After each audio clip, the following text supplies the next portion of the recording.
So at this point, I'm starting to wonder, am I the problem? I'm having a conversation with my therapist about dating, and she's giving me some tips that I don't agree with, but maybe that's the problem, right? I'm not agreeing with her because to me, it doesn't make sense, and maybe I need to make the adjustment. The advice that she has given me, she's saying that I date wrong. And the reason why she's telling me that I date wrong is she looked at my online dating profile.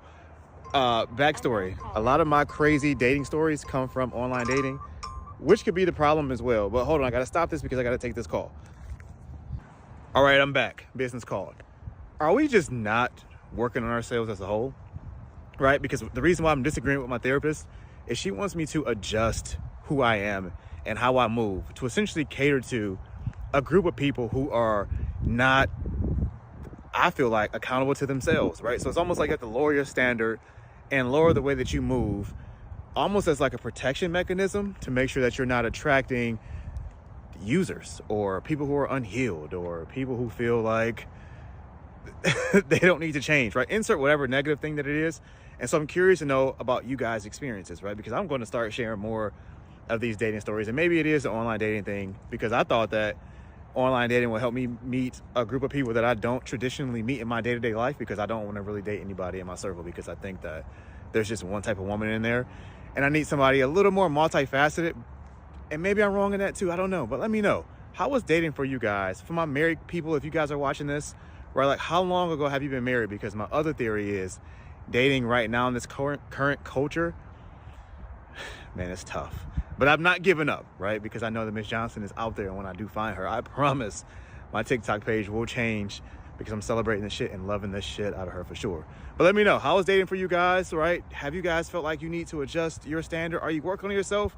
I'm just looking for some feedback. Easy day. See, y'all have been asking me this question for a bit, so I'm gonna go ahead and cook for y'all real quick. The question of the day is, why are older men only seeking after younger women nowadays? Why are older men only seeking after and trying to date younger women nowadays? They want a doormat. Short and sweet answer, they want a doormat. And a lot of those older men, they try to hide it and disguise it in a way where, man, these younger women, man, they don't come with all of the baggage. They don't come with the trauma. They don't come with all that drama. They're not set in their ways, and they're easier to mold into a doormat. They want to mold a young woman into a doormat, and it's intimidating. It's hard on them to date a woman that's their age range, because the woman that's their age range is tapped into what I call God-ordained woman's intuition. They can spot it from a mile off. They know the trickery, they know the manipulation tactics, and they will call you out on it. And they don't want to deal with that. So they'll rather deal with a young woman that has not tapped into her divine, feminine, God-ordained woman's intuition. They haven't seen the mind games. They haven't faced the trickery yet. So they're easier to mold. They're easier to manipulate. You didn't see what you just saw, young woman. You didn't see what you just saw, and they put you back into the sunken place. Y'all remember that movie Men in Black, Will Smith? He used to have that flashlight with a little beamer stick and flash it and make people forget what they just saw and convince them that they didn't see aliens. They didn't just deal with UFO phenomenons and all that. That's what they do with these younger women. And don't be a younger woman and you don't have your dad in your life. You don't have no masculine father figure or anything like that. Oh, man, that makes it even better. That makes it even easier. I can isolate you from your family. I don't have to deal with no masculine energy or none of that stuff. I can isolate you. I can manipulate you. I can financially abuse you and just have you and mold you to be under my wing. And a lot of them don't want to admit that. A lot of these older men, they're on this passport bro energy, but they don't have the passport bro money and resources. They on this passport bro energy, but they don't have the passport bro money. Meaning they may be on child support. They may be on papers or something like that. So they can't go overseas. So they'll get with the young woman over here that they can easily mold into a doormat. Truth is, a lot of dudes who are like 45, 50 years old who refuse to date women their age, they don't do so because they prefer young women and how they look. Because let's be real, it's a lot of 40-something-year-old women that'll give these 20-something-year-old girls a run for their money. But it's because of the mental aspect. Like, as a guy gets older, one who wants to play games, by the way, who's like 40-something, 50 years old, he remembers it being easier to play those games whenever he was like 20. Because women in that age group, they're more on hope than they are experience. But experience is the best teacher. So as he gets older, he's trying to date women his age. They're like, no. I've seen your kind before. Like, I've lived the proof that you're here to waste my time, and I ain't going.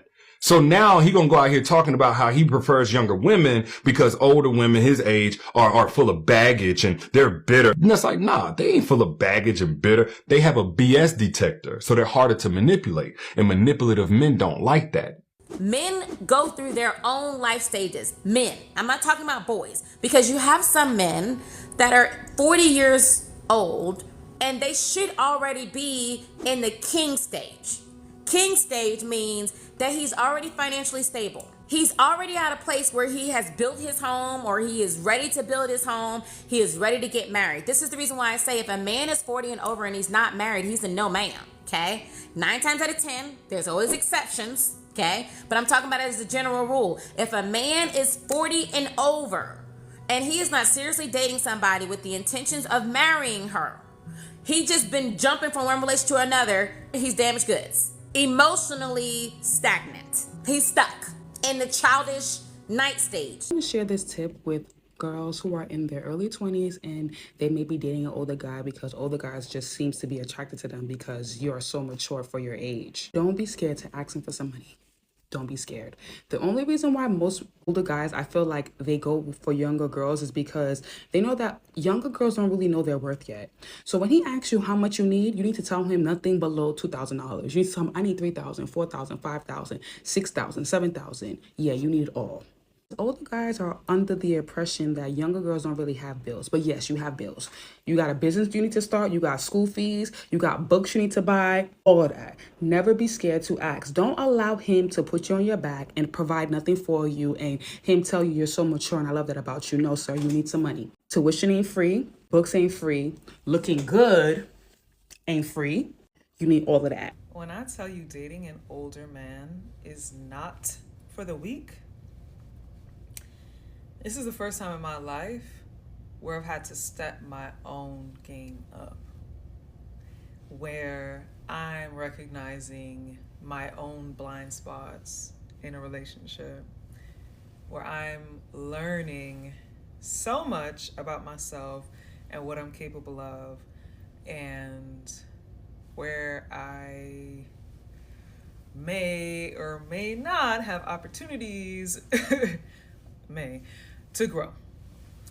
Now, unless you are the kind of woman who is open to hearing about themselves, who can look at themselves in the mirror and accept their flaws or accept maybe areas that they haven't paid as much attention to and can take constructive criticism, don't go here. Especially if the kind of man that you're dating is of the caliber to vocalize his feelings and communicate effectively. Like, man, I'm dating. Don't do it, sis. This is only for someone who wants to be their best selves and also wants to date someone who's also working to become their best self. It can be humbling. We have difficult conversations all the time. We sit down and we talk about things that could have been miscommunication. It could have been a tiff. It could have been the past. It could be whatever. Just whatever doesn't sit right with either of us, we take the time to talk about it. But not everyone is built to have these kinds of conversations. And most men that I've dated in my age group don't even have the vocabulary to articulate their emotions and articulate what's going on internally and get to the main premise or the core of an issue. Whereas the man I'm dating now pretty much has a PhD in that. So there's a little lesson, patience and learning and growth that I have to get into within myself. But yeah, dating an older man, it's great. I love it. And I see myself blooming and blossoming every day. And I also am aware of where I may have my little healing that I need to do.